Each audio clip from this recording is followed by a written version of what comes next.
Jeg skal så litt løtene ta oss om et evne om bøkurnar i nýggja testamentet. Det jo 39 bøker i gamla testamentet og 22 i nýggja testamentet. Og vi kallar det bøker. Så skulle vi til å ikke bare kalle det brøv og så videre. Det gammal sier, og det var vanligt også for å kalle det bøker. Og det jo 22 i tale i nýggja testamentet. Jeg får ikke at hun kom inn av gamla testamentet i høver, hese løtene, til en helt annen fragrøying å komme av til. Og spørningen som jeg spør hvor du hesar her bøkurnar i nýggja testamentet? Hvor ikke akkurat der? Ta i Jesus blir tidsen opp til himmels, så sier han ikke forresten, her savna tjej og bøkene som til skulle legge trett tikkere av Bibel og gamla testamentet, bruk ikke hesar. Det var du skriver at han også, Jesus før, var tidsen opp til himmels. Og så spørningen Jakob, hvor akkurat hesar tjej, og hvor de 4 evangeliene som og hvor de 13 brøvene til Paulus, og hvor de bøkene som fyller resten av brøvene til øren, og hvor apostlasøven, og hvor oppenberingen, og hvor ikke helt bøker.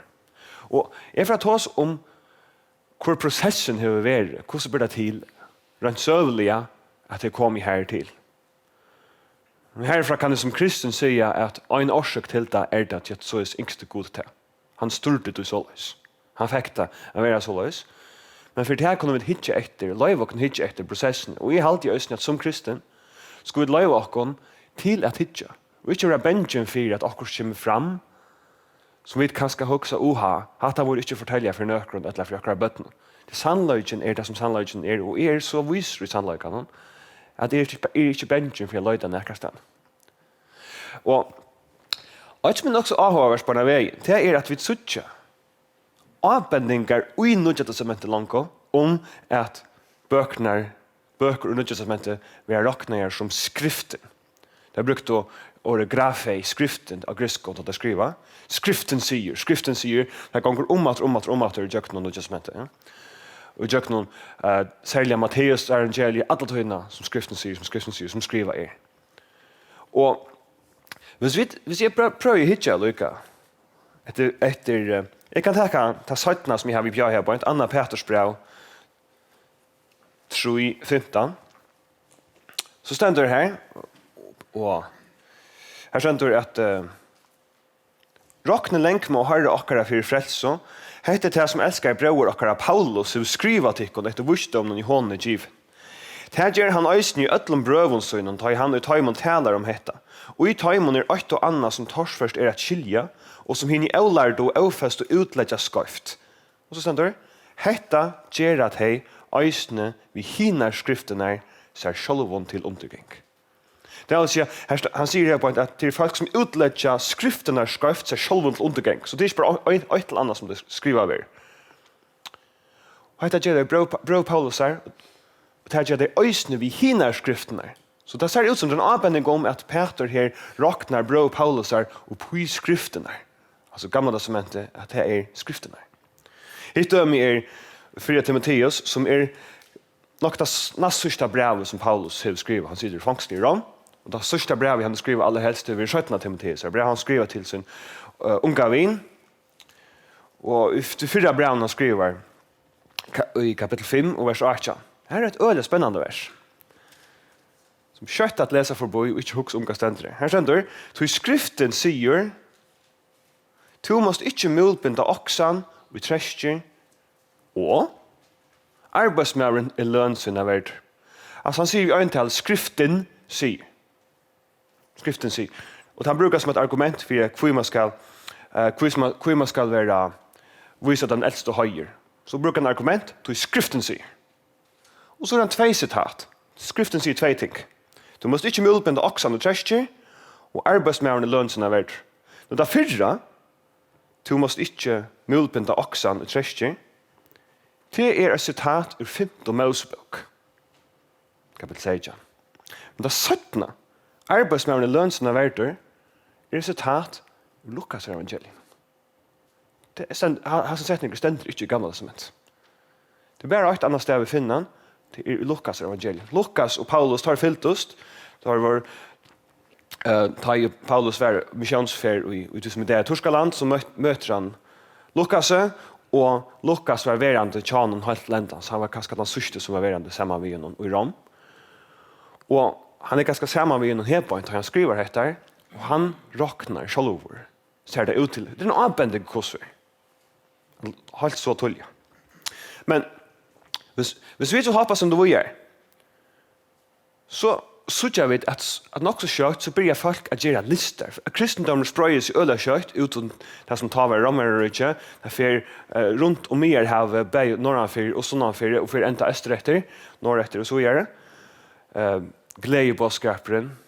Det glädje till inte evangeliet för runt och till inte om Jesus. Och så börjar folk så vi så jag vet att listor kommer fram i det som det räknar att vara nödja testamentet. Att orsaka det som vi ska säga räknar vid här bökerna som och skriften. Här har vi en lista i vår några listor. Och tölene som till sötja ute till högre till tale av så kallat böcker som är listan här har vi. Det sötja kvar det som har listan och när omlai hesen listan ifrån. Så då börjar vi en som kallas Marskion. Så nu, han har 11 böcker. Han är den allra första listan vi vet om. Nu, kvi har vi just har vi rei. Ja, Marskion, han var inte till så vi kunde kalla kristen. Han mätte sig själv över en fylkjare av Jesus. Men han har en helt särstaka fätan. Han var gnostiker. Han helt att tymeliga var rätt. Och han helt att gamla testamentet det var en annan god och det är en antigoder. Här är en nýggja goder som Jesus boade. Och allt det som inte samsvarar vi hans helt särstycke fätan av hur Jesus var och hur Jesus var.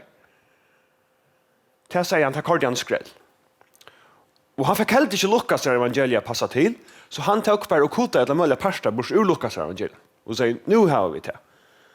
Så tror jag det ganska en god lista. Men här har vi, för jag visar heter det allra första näkar som vi har av en lista. Och så har vi det så kallade moratoriska fragmentet från år 104. Här är en böcker. I Regenus, här är 101, jag sa 1821, där Tullian 208, 23 och Oregon 220. Allt som jag hade det skulle huxa om att ha så här listan. Det är att har skita inte och så må samt kom och göra listor. Vi tar moratoriska, när vi tar i Regenus, han var gritje. Han viskar i Fräklandet. Marskion själv han var född i Torskalandet med förskott till Rom och Tertullian, han var i norra Afrika. Ganska som Tunisien är det och Oregon i Egyptaland. Det kommer fram imsa stan runt. Och så har vi ta heter stafestation i 333 och som Timo Hooks om här. Det är att ungen av böckerna, nöknas när listan är böcker än här så vi har Nya testament. Ungen. Okej? Det är alltså här onkan du talar om, ungen är näkan du intresserar av i. Som säger det, okej, hur vi snir så kallat Thomas evangelium, hur vi uppenbarelsen av Paulus och böcker som existerar, som vi skriver här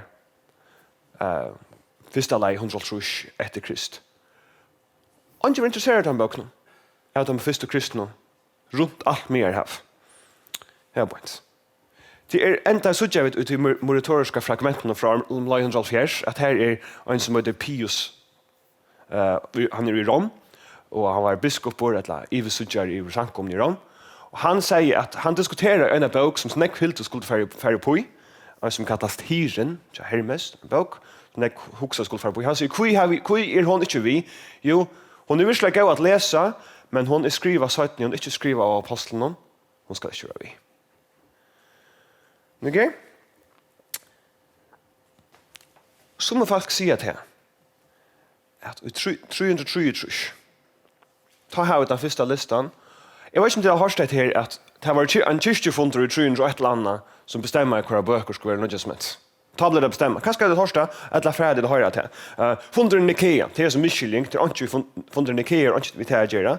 Men du har i kyrkjeras funden i Hippo i 393 og Tandekastake i 396. Og ta tog kyrkjan, allmänna kyrkjan, så nu har vi blivit den så kallade katolska kyrkjan, og stedfest i heter bøkene til akkurat lære, dokumentisere i det.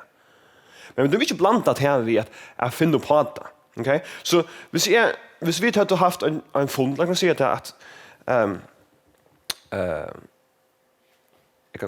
jeg skal lepe til deg om. Jeg vil komme til det. Jeg vil ta som jeg sier, hva kriterier brukte det? Okay? Hva kriterier bruker man så til å si hva bøkene New Testamentet? Det 3 kriterier som vi sier gikk alle tøyene. Det første det som man kan kalla apostolska kriterier. Det å si, skal henda bøkken, henda bøkken, og husk om det, det er en sjank, vi tar jo ikke internett, og det er en steg. Og vi må også tenke seg diskusjonene opp. Hetta Guds ord, eller hetta også annet? Og ta et kriterie, hver hetta apostolsk.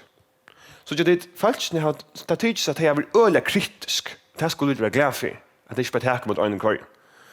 Hva du skriver etter? Det en apostel?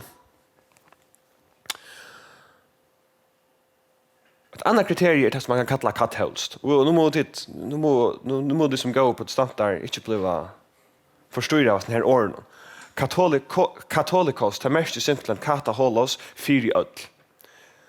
Det vil si, dette noe som allmänt virkjent alle steder. Man brukar det år i her, på den måten. Det mest ikke at det hører til katolske kyrkene, det mest bare at det er et katolsk kriterium til å si, for det første, hva du skriver etter. Og for det neste, dette utbrytt, dette allmänt virkjent alle steder. Dette noe som vi sutja godkjent i samkomne rundt allt mer här vi alla ställen här som kristendom är. Det har ett kriterium. Så det är inte ankor kemi, ankor lutlar bok också. Kan det heter för något? Allt brukar det. Och det 3 kriteriet är det som man kallar ortodoxt. Det vill säga, vad ständer du? Hur är läraren i här på ens? Samsvaret här vi evangelium, samsvaret här vi trunne, samsvaret här vi tas vi trycker på. Här så jag vet att det är 3 huvudkriterier. Och vi så inte ankte how det evast och ankte how det diskuterade och det är inte det samma som man kan säga så kunde vi inte vita. Det är gott att det var kritisk i fjäsen här. Som kanske också jag hade det från files PowerPoint nu. När ända sätter han spara. Han ända nog tar ju i Tyskland EU-gäse och i maj månad i 1945 och han ända i august månad 1945 tar ju Japan EU-gas. Men vi har funnit helt, men man har møtt helt upp nudja tog. Vi tror ikke noen at det renner seg i edle gamla japanska soldater med landa i de fromskånen og i Philipsatsen som ikke har finnet vi at sånn har spørt deg i rendaver. Det har stadig klar, bo jeg stadig etter rådsen. Det har ikke finnet det vi. Så har vi vært stått i. Men tal sig, hvis tar har vi krutjen, hvis tar har vi mobiliserar, mest så at krutjen var faktisk ordentlig ut. Det kan man på en måte si. Men så blir man øyelig og rymelig og øyelig og praktisk. De har ikke etter, men hvordan er det med alle heimen? Så å si at her var det fætene forståelse av. Så det ser det. Onkel har sagt at krutjen enda er faktisk ikke for en 1995. Det er ikke for en tablet den endelige frier av til han underskriver i Mittel Tyskland og også andre land. Okej, hvis du vill det, men vi ska bruka det här kriteriet, det katolska kriteriet, att det är virkjent alla ställen. Så för det om du finner en som säger, i halt inte handa bøker skal vi. Samla så jag vet att det sämjer alla ställen. Nu kommer jag till den här spåringen. Ta där så sitter här i som fonten och i norra Afrika och i Hippo och i Karstako. Och stärfästa kvara böcker har jag med nödjasmet. Så ska jag säga till här att nu har jag också nere i Österrike samla en rikv av tydningarmiklon, lejaren innanför klassiska musik och tonlag som helt. Och nu har jag sett sig fundast och tar sett att det är allmänna politiker til akkurat fela, jeg gav takk til at Mozart var en tøytninger mye komponister. Og nå kommer de tøyntene ut, utvarsby og kjønvarsby og sted. Og så sier David også, ok, jeg vet, hva hadde gjort det? Vi kunne sagt, ja, det vet David, alt som har studeret musikk har alltid lært det. Så hva er det poenget vi er sånn her? Så er det poenget kanskje til at så er det en kommet inn, som har haft nekka sida og sagt at jeg halte jeg vi skulle få stryka Mozart ur akkurat undervisning til at han er ikke viktig. Og det er just nek, og det er snill ble vi å forstyrre oss nek, at lenda så samles det og sier, hva det er plass til? Vi må fære at vi får det bare stedfest at han var en tøytning mye komponister for å få han her personen med djevas som satt den. Det er det som har hendt. Og i avsamon tar jeg der og haft hessa fundene for å stedfeste.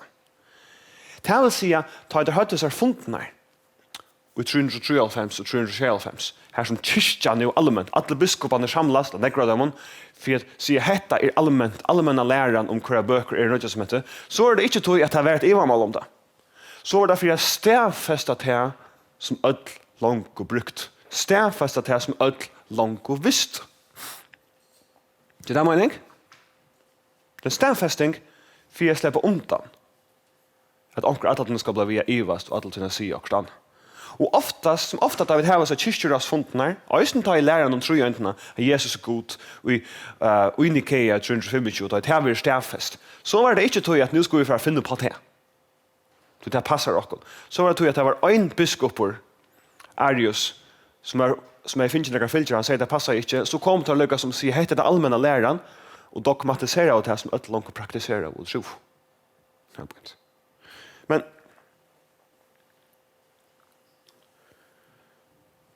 så er det nøkker i omal, det var jo tjekk om nekra bøker. Alle listene inkluderer evangeliene, de 4. Alle listene inkluderer brøvene til Paulus, apostlasøvene. Men så sier jeg at ta i det tjekk. Da vi færre atter i kjelten der, til kyrkjefedre der. Ta i det tjekkast. Så er det hese det tjekkast om. Er det nekkast vi skal være glad for det, eller kjøttet? Jeg har det nekkast vi skal være glad for. At det ikke bare setter seg, at det ikke bare var en personer, en autoriteter, en pave, eller hva det skal være som sier, hva er det her i bøkene? Ok, så lurte det bare etter, finnes det slag. Altså, øye vel etter. Akkurat som de leser i Apostlasøvne, kapittel 16, tar i berøv, at det er granskav, og jeg finner til hvordan det er, om det er rett. Og prøv å huske om disse bøkene. Hvor skulle det for å diskutere Hebreerbrev? Det her er et problem. Vi Hebreerbrev noen, da det kommer til hans 3 kriterier. Så vi vet ikke ordentlig. Det er apostoliske argumenter. Hvor har vi noe enn forskrevet det? Og så sier vi helt fra begynnelsen av. At det var en biskop, jeg har glemt navnet av honom, som talar om at Hebreerbrevet er skrivet av Paulus. Det har vi ikke vært samt om, og det har vi ikke samt om enn. Helt tullig at 300-tallen kommer til teorien, som er da man vel sjølver, at dette var en tala som Paulus hever av hebraiskon, 4 jøton, leser Hebreerbrevet, det er helt greit til kristne jøter, og som Lukas har sett seg skrive ned og omsett til grikst. Til at teologien passer utrolig vel, det samsvarer til det som Paulus sier, men skrivestøyleren av griskon samsvarer ikke ved Paulus, men samsvarer rettelig vel ved det som vi sier Lukas skriver, og Lukas er Evangelisk apostelsen. Tog blir at han teorien helt tullig. Paulus taler av hebraiskon, og han sier hjelpere og tog for å skrive har omsett her til grikst. Det er teoriene damer mer øye ved. Og da det kommer til Hebreerbrevet, så gjør vi at hinnebergkriteriene passer øye ved. Dette her transferer bort inn lærerne. Hvis det er sagt akkurat snedut og helt snedut, så er det nok ikke kommet vi, men det gjør det ikke, og øysene at det var sprøyt ut alle stedene. Det var så mye vi kjent. Så vi så ikke at det var tidlig vi. Problemet i Jakobsbrevene er at her er ankre setninger som tidligst at skurra i senter forhold til som Paulus sier. at her vi trygg og frelse. Man rettvis gjørter av verskån, eller man ikke rettvis gjørter av verskån. Og det var ikke bare problem ta. Luther sjálvur, Iva i snekk og Jakobsbraun, og til å lese, så sa det utlatt motsida Rombraun kapittel 4. Men tar man så fer opp sinne langer inn i hva det som faktisk stender i Jakobsbraun, til at det ikke bare en måte jeg bruker hodtetje rettvisgjøring. Og det er rettvisgjørter i for gode, og det andre at du er rettvisgjørter i for mennesker, til å si at du er en rettvise i middelfolk. Og så at det er nok det som Jakob, mener vi. Og det vil tjekkast om, det vil diskutere. Og det damer øyla vel. Vi tenker ikke bare å si at du bestemmer, uten å til å bestemme. Men det vil tjekkast alle veien. Problemet i Ørn Petersbrevet, det er en årsak til at heter til brødene, som heter til bøkene som vi diskuterer, er at skrivestolen ser simpelthen ikke ut som at det er samme person som skriver.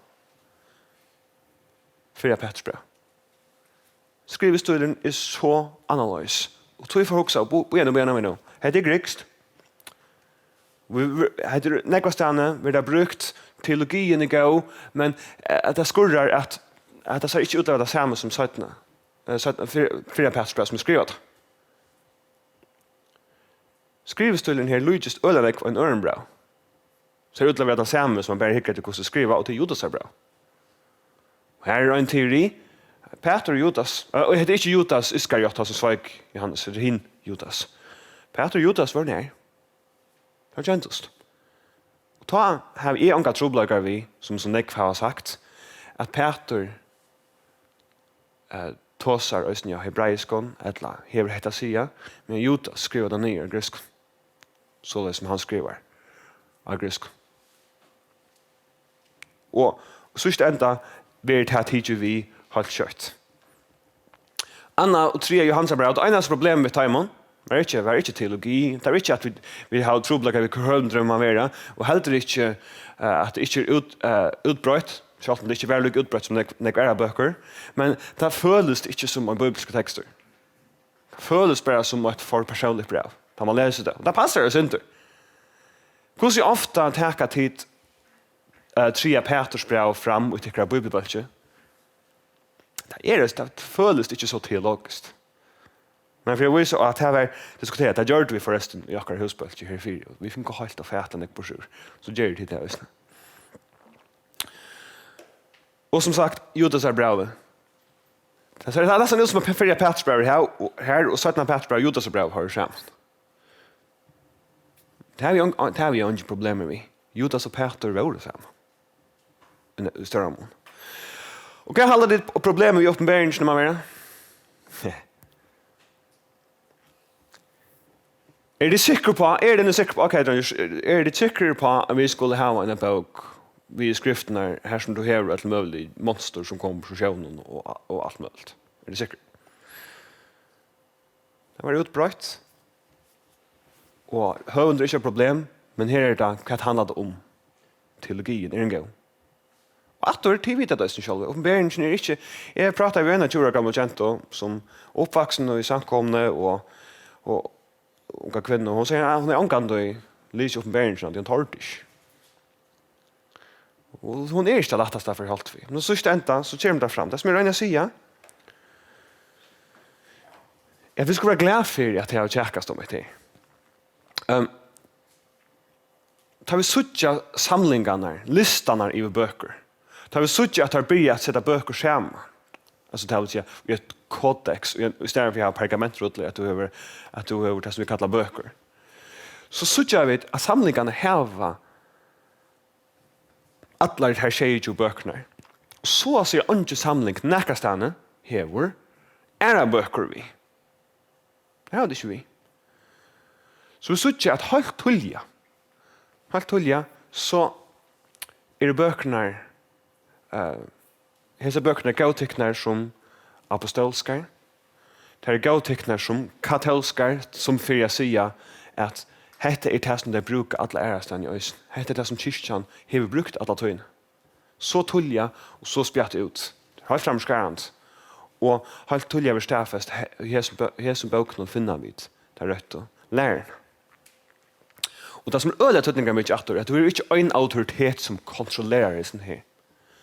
Det kan godt sammenbære at her vi tar i Koranen. Vi nyskriver hva skal stå til Koranen. Tar det ikke øvta. Gjør det på øvta måte. Du har den ene kalifen, den fjerde kalifen, som sier nå må vi finne til stenter og i Koranen til det blir varianter var det blir færre forskjellige stedene, at det skjeddes nyer og bruker øde granskninger arbeid, hette det steder. Og så var det alle varianter det som er på skrift brett, fjernast. Det var kontrollert. Hette det bedre. Vi må bare ha allit av at det som han gjør det var gjort, at det må muslimer ha. Vi synes at det er ingen autoriteter som kontrollerer det, og allikevel rundt alt mer av, synes jeg at helt tullige. Her heter det bøkene som er samleier i nýggja testamentet, og det er ånga bøker som tidligst at være interessant der. Det var det i enkelt og støvun, som er, men det er ikke som oftast argumentene for kvitter ikke skulle være vi. Vet du var det skeptisk. Og jeg anbefaler deg til å kan dette vi er, grenser dette vi er, for jeg leser mer om det. La vi kunne lese kritikere. Som folk som sier til passaslege, det er som folk som sier, det er kjente, velseljende kritikere som sier at Paulus, han er bare skriver skjeet om 13 brøn. Jeg anbefaler deg til å lese de bøkene, så at de kunne sutte hvordan viktige argumentene faktisk er. Men dette her er grunnen det som jeg kan nå på halvandet time, 4, hvor akkurat nå som heter her hesar 22 bøkene, og ikke er. Takk for det.